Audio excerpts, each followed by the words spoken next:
You're listening to Tuesday Morning Quarterbacks with Don Carpenter and Chris Brennel.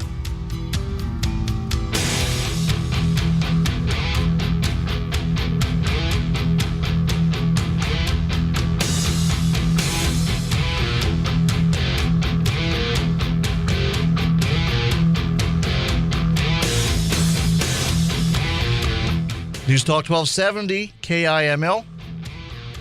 Welcome back, Tuesday Morning Quarterbacks, and Chris is joining us. It's baseball season already. It's getting there. I know Major League Baseball kicks off this weekend, right? This Sunday night. Oh my! This year is just flying by, which does mean it's closer to football season, which is of good. Course. But I do like. I mean, the one great thing about baseball season starting is that spring is finally here, and you can't really tell by looking outside. By because everything's still brown, but in a few weeks we'll start seeing some green. Mm-hmm. And it's 80 degrees today. I mean, if that isn't baseball weather, I don't know what is.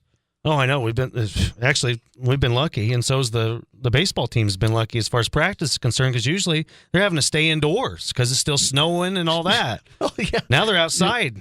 Heck, they love it. Well, yeah. So I mean, I imagine doing practice indoors. I mean, it kind of limits you. I'd imagine you can do strength training. You can do you can do endurance training and that kind of stuff. You do a lot of hitting, but But you're right. It's just not the same thing. You can't practice a lot of situational stuff. Yeah, I will say. I imagine the nice weather is probably going to be an advantage, because I mean these kids will get some more practice. Of course, we're talking about the riders. They'll be able to get some more practice in.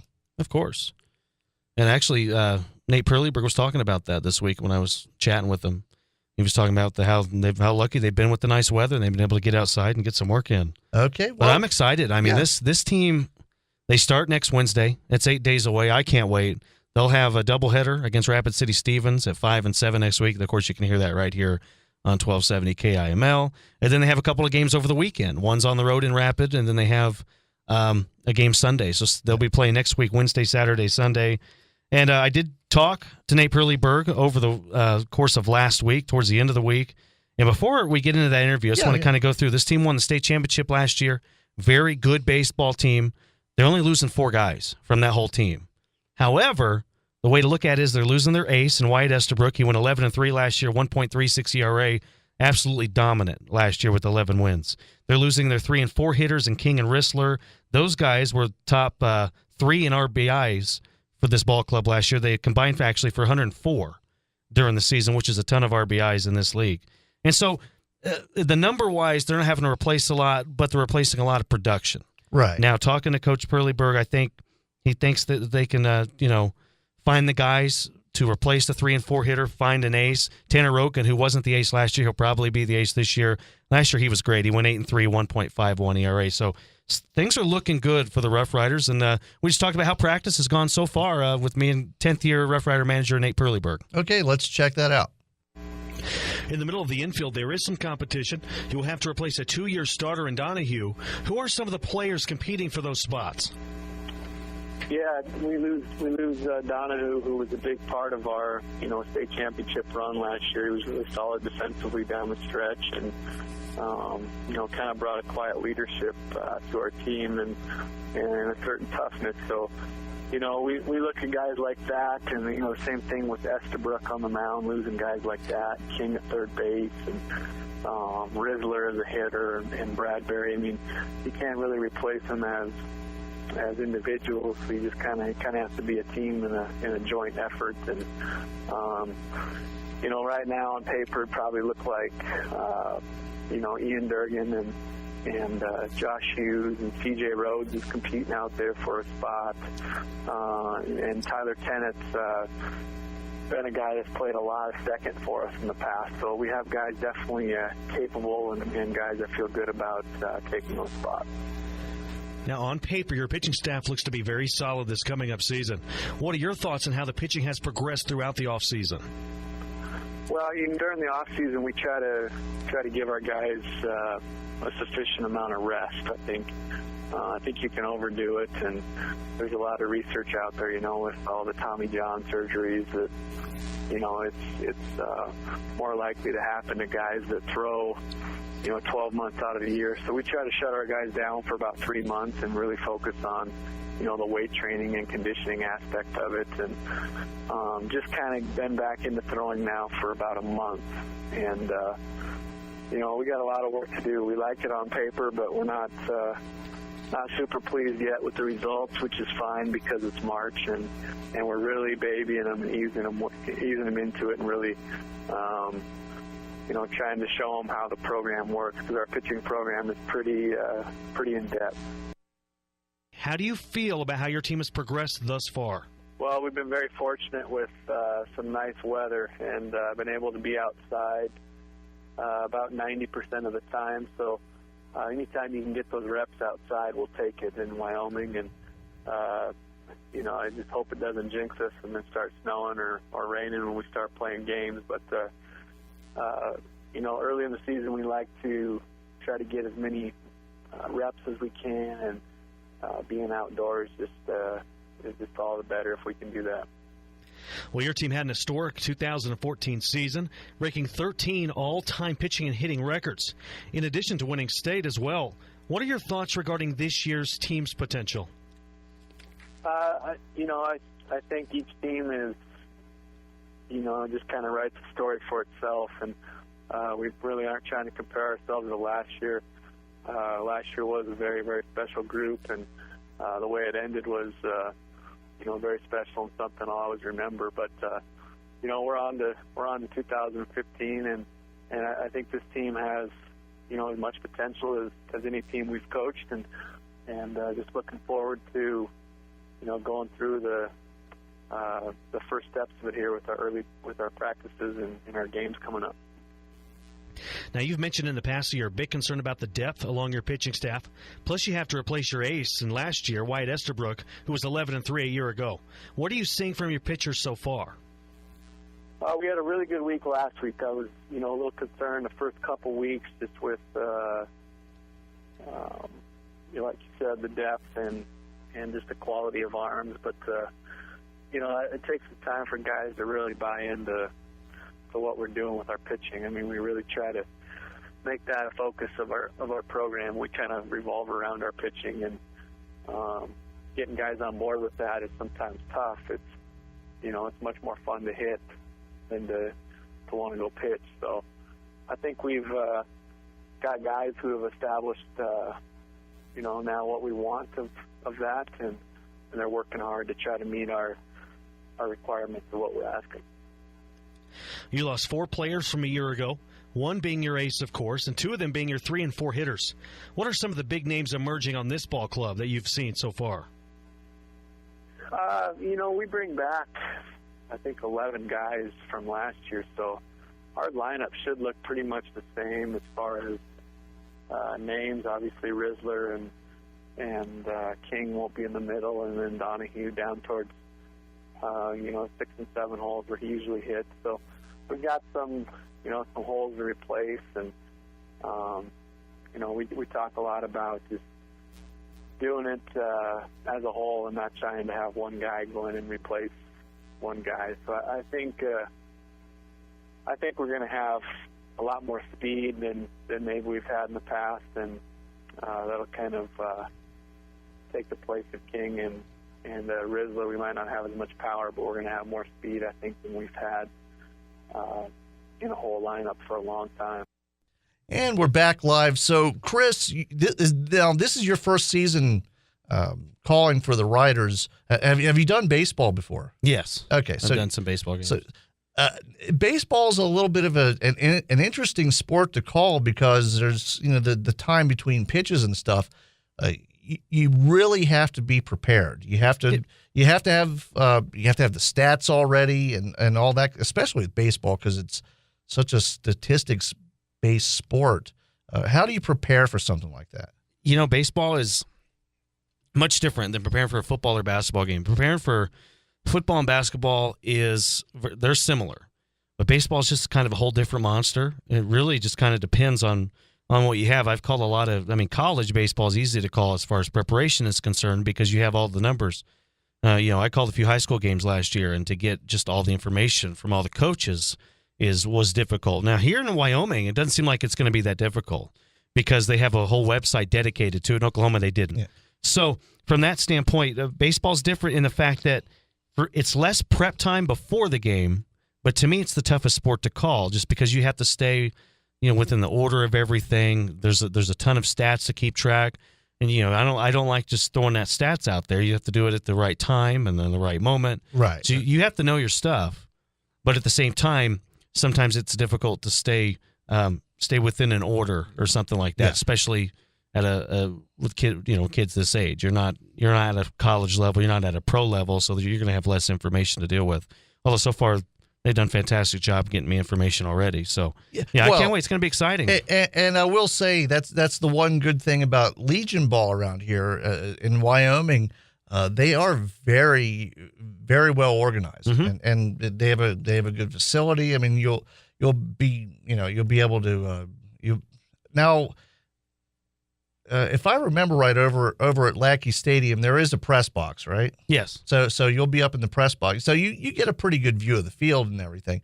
I imagine at some, maybe some lower levels of baseball, you just have guys you have to sit in the stands and have to call from the stands, which I imagine would be a little bit tougher because you have ambient noise and that kind of stuff you have to deal with. But definitely, they have a good facility. So, and from what I hear, pretty good food over there too. So you'll be happy with that. Oh, I'm going to be thrilled with the food. I might have something every inning. Yeah. Well, see, and that's that. Yeah, and you could make that part of the broadcast. Well, this is what I'm having this inning. I'm having nachos for the fourth inning. Dan Sherwood will do some of the games with me. I'm calling about 40-something. So, sometimes he'll be there, sometimes not. But when he does, and he's doing play-by-play and we switch, and I'm doing color, he'll give me a little bit more time to enjoy some of the nice food out there at the ballpark. So, pretty excited for that. Yeah, and I will say having a partner out there will give you – just remember, turn your mic off before you start chewing the nachos. Oh, exactly. Yeah. People don't want to hear me chewing, DC? Are you sure? Maybe they're into that. I don't know. That's what I was always taught. But then again, I'm not an expert. My degree isn't in broadcasting. So I don't think you are supposed to chew, and I think that's frowned upon. I've heard it before. I've heard. I remember listening to this one show, and I didn't notice it because I wasn't wearing headphones. I was driving a truck, and but I remember hearing apparently one show that I'm not going to name, a big national show. One of the hosts used to eat grapes on the air. Oh, really? And apparently people that wore headphones or had nicer sound systems in their cars and could hear the sound, apparently it was overwhelming.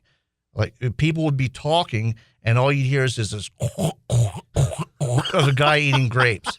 So I turn my mic off even when I take a sip of water. I don't know if you've noticed that, but you do. I'll turn my mic off, back away from it, just to make sure that nobody hears me drinking water because nobody wants to hear that.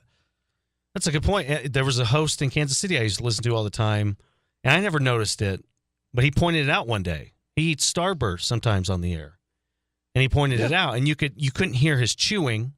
But you could kind of hear it was a little bit different. His voice is a little bit different. He was like he was talking with something in his mouth.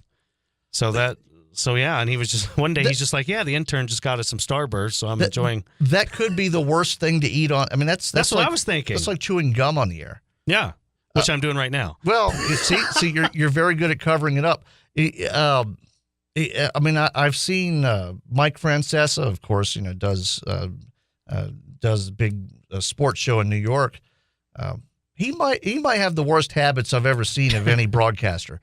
Not only does he constantly move his mic around, he's constantly moving and I'm guilty of that sometimes. I do move my mic with you're not supposed to touch a hot mic, but I do that sometimes. Francesa does it constantly. He also eats and drinks on the air, and more than once he's fallen asleep on the air. Judging by some of his callers, I can see why. But, you can see why they put him to sleep. But there was one time a caller called in to talk about the Mets, and he's droning on, and you just see Francesa, and he does.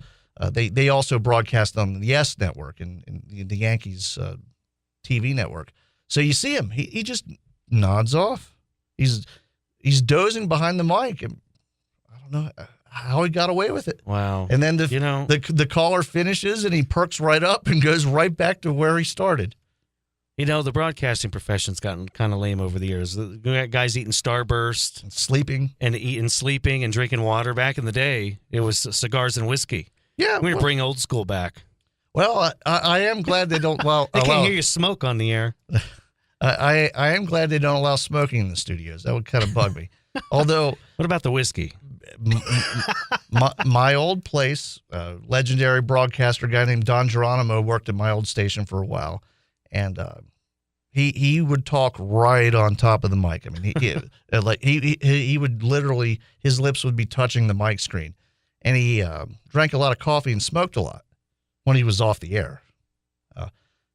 That mic screen, it smelled so bad. That is horrible. He had been gone for 2 years, and they hadn't replaced the mic screen. It had a caking of coffee over it. This state. You have no idea how well off you are here. Trust me, you don't want to go anywhere else. I do know I love this place. Yeah, we have a great facility compared to a lot of stations. Even the small sports station in Stillwater I worked at for a little bit. It was This one is really nice. Of course, that was just one sports station. We have 5 here, but this is really nice. And I'm lucky. We're lucky. The station, trust me, I count my lucky stars every day. Yeah, it's better than driving a truck, and it's certainly better than my old station. Mainly because they wouldn't let me on the air. Now I see why they didn't. Well, Okay. You say things. Yeah. You're always trying to get me in trouble, DC. I'm trying to get you in trouble. I'm trying to keep you out of trouble. Typically. Okay, why don't we take a short break? We'll come back. I think we'll have Coach Winkler in. I haven't heard from him, but he usually comes in, so he'll either be here or not. One way or the other. We'll have something when we come back. News Talk 1270 KIML. An hour without politics? Yes. It's about time. Tuesday morning quarterbacks on News Talk 1270 KIML. Okay!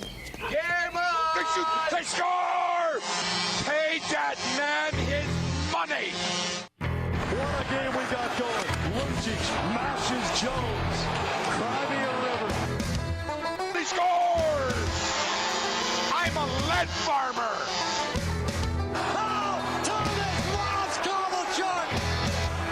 You better pay him in rubles. That was an unbelievable save off the Russian. And this series is going back to where Jimmy Hoffa is! It's time for the Gillette Wild Report with Coach Tom Winkler. He scores! Ball! The meatloaf! And the Tuesday morning quarterbacks on News Talk 1270 KIML. He scores! Summertime is coming to Philadelphia! This song, this part here, I actually heard this on the intercom at the WinStar Casino in Oklahoma last week while I was on vacation. Do I have the right mic on? Let's try this one. Can you hear me? Okay. I think it's this one. It's that one. Are we on the air this week? You've got it. We're actually on the air this time. I played that the next day. That was hilarious. Yeah, that was fun. Yeah, it's always a fun segment. So that intro never gets old. No. the meatloaf. I thought about replacing it, but I don't think I ever can. I can't stand Jack Edwards. He's such a Boston homer, but he does come up with some really good one-liners. I'll say that for sure. You know what we need? We need for baseball, for you, Chris, we need John Sterling clips.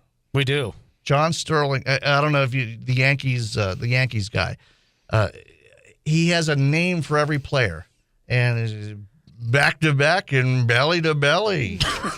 He's the worst. It doesn't sound like they're playing baseball there. Well, what does that mean? I have. Well, it's back to back to back and belly to belly. And belly to belly.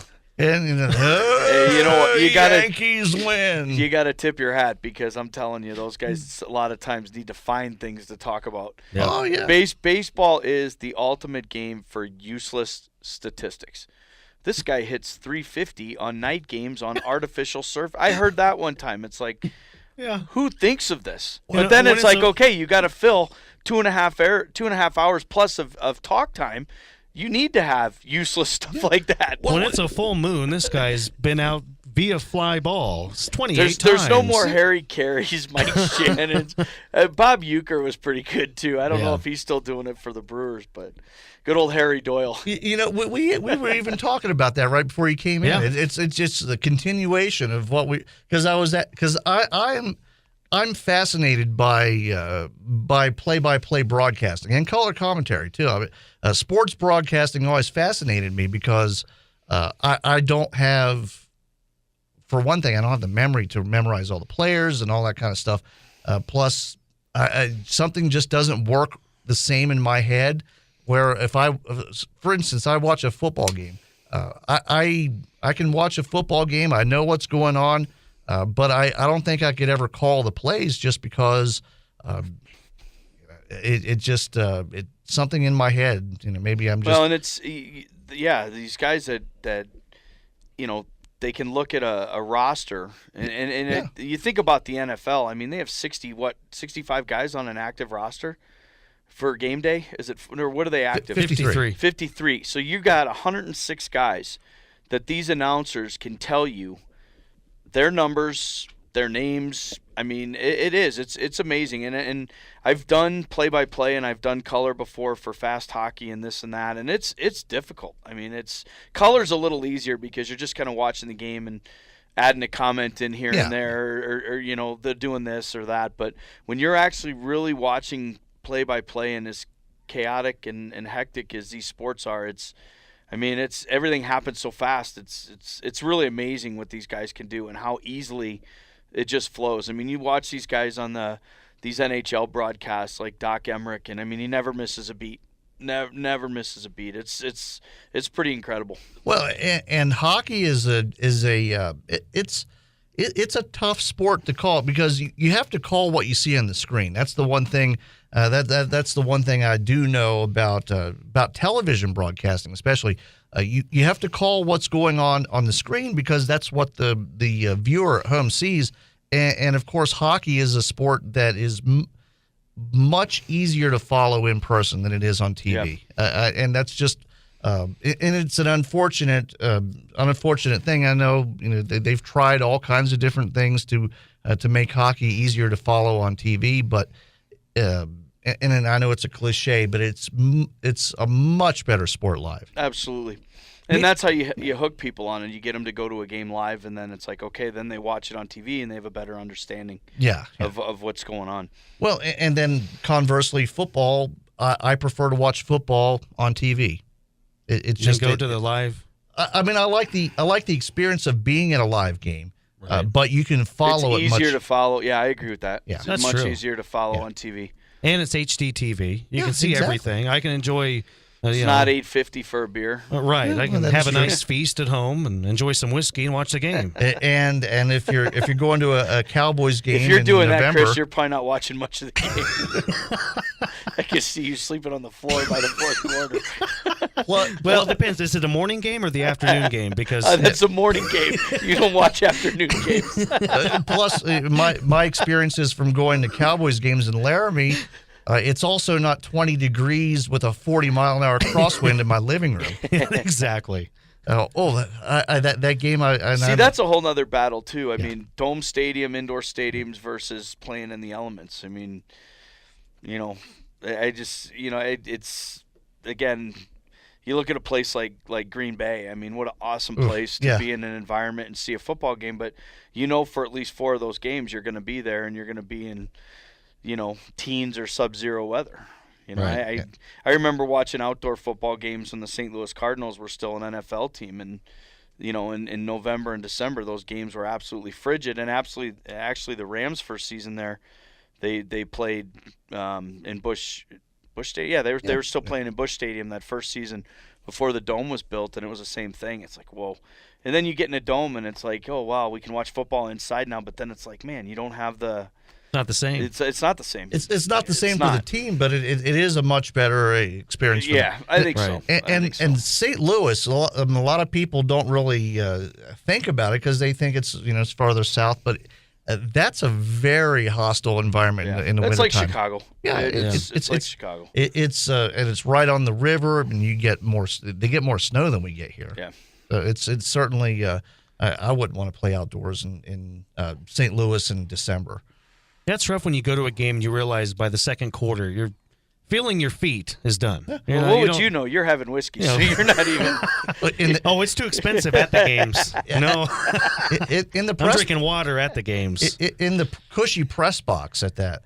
Oh, that's true. Well, now see the Cowboys game. I went to the Hawaii and Wyoming game last year. Not this past season, but 2013 season.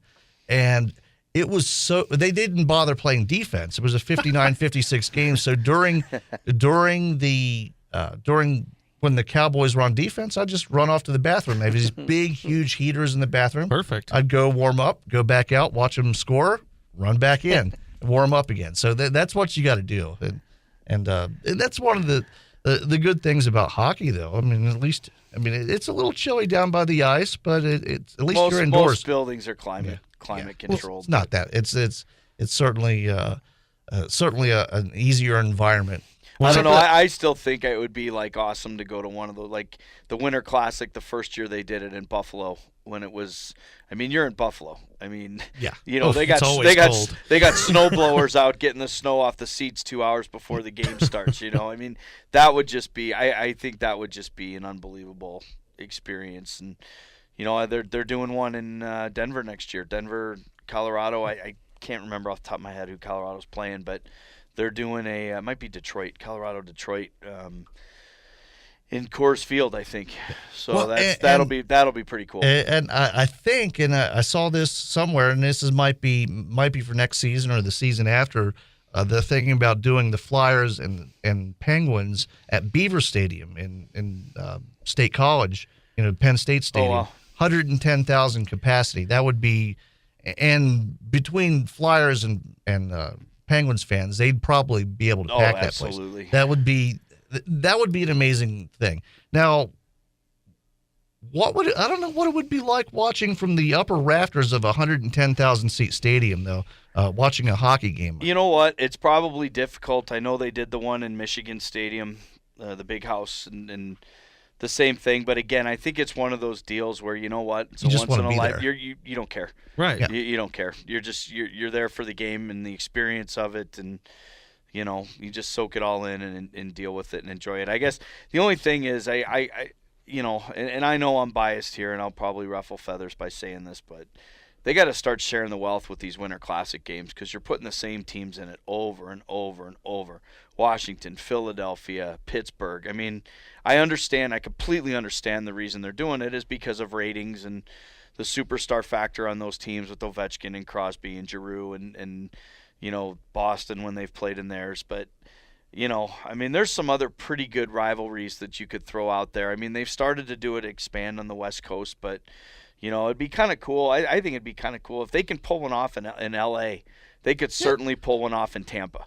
And I think that would be all. I mean, absolutely, that'd be cool. It'd be a beautiful day outside. It'd be 70 degrees and playing hockey. Well, they did it. They did it in L.A. a couple years ago, and I mean, it was awesome. They had rock band Kiss was out there. I mean, they pulled out all the stops. Well, Kiss is everywhere. It was cool. It was cool, So it's like you just.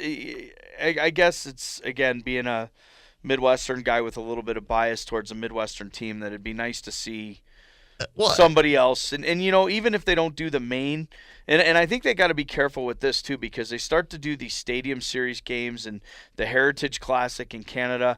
They've got a really good thing going with this Winter Classic deal, and now they're starting to flood the market with it to where it's starting to lose its luster. They did the Stadium Series this year and last year, and last year when they did it, I think the Rangers played 3 or 4 outdoor games. Because of the Yankee Stadium and all this type of stuff. So, number one, you don't want it to become so oversaturated that people start to lose interest in it. And I think that's a big thing that they need to worry about. But the way to combat that is you do one on the West, one in the Midwest, one on the East Coast, and then be done with it and kind of let it go from there. And again, that's just, my opinion doesn't seem to matter, but you got it. Well, you want to make it special. That's the thing. If it's not special, it's just going to be a miserable outdoor game or a really nice one in Tampa. Well, it is, but again, it's the other thing too. And again, I'll put the coach's hat on here, and all of a sudden I'm playing all these outdoor games. The ice conditions are variables. I mean, these are all divisional games, which means the points are huge. Is it an advantage? Is it a disadvantage?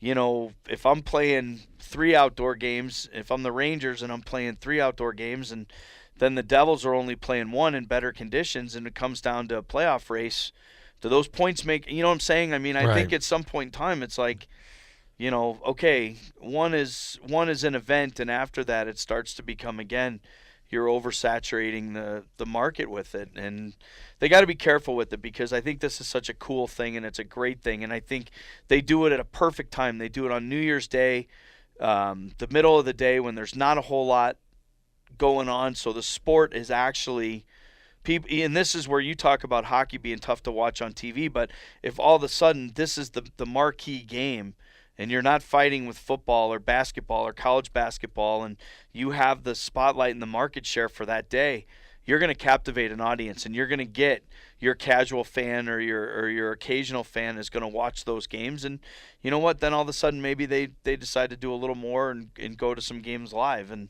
to me, that's what the point of this thing is. It's to expand and build on your viewership and your market share. And you know what? The NHL's done a really good job the last couple of years with stuff like that. So again, it's a great thing, but you don't want to see it get to the point where people, another outdoor game, no big deal. Well, and hockey's one of those sports. Once you've seen a few games and once you kind of know what's going on, you want to watch more. Yeah, absolutely. It's just that kind of game. Well, and even for I'll talk about a much lesser scale was us with our outdoor game. It's an exhibition game. It's something we've done for the last 2 years, and obviously Sheridan's in the process of getting an indoor facility built, which, if that happens, then we lose that as a venue to do it, and I think we should still try and find a place to do it. I don't know where we could go to or potentially go to, but you just go up to Keyhole and draw out a rink and start skating. But you know what? The thing of it is it's a really cool thing, and for like we've talked about before, where we draw a lot of kids that are from, those from the Californias and the Floridas and the Georgias and places like that, where those kids have never experienced that. And I look at our guys that did it this year, Brandon Beard from Florida, Trevor Ruiz from California, that had never played outdoors before. That was a highlight of the season for those kids.